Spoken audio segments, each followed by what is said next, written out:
না মগর তলে শান্তি থাকতে পারলে না বর্মার তলে শান্তি থাকতে পারলে তোমার অল্টারনেটিভ কি মানে তোমার রাস্তা আছে দিয়ান কি এন হলে নিজের আজাদি নিজের দেশ কিছুও কইব আর তো বর্মার লগে থাই পারলা জরুরত আছে এম খলিও কইব ওকে তুই গ্যারান্টি দিবা দিবানে বর্মার লগে থাইলে বর্মায়ে 10 বছর বাদে আহিন তোমারে জেনারেশন নকরিব দে পিলং সাশো খাল্লাও গজে দে পিলং সাশো তোরা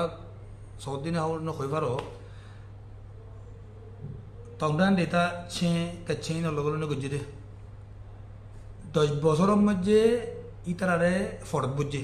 পিলং সাশো করিও ফরত বুঝে এথনিক আর নরে ফরত বুঝে ইতারা তেহন আবাল্লা আগু লারে করা বড় রোহিঙ্গায়ে ফইলে শুরুত বর্মারে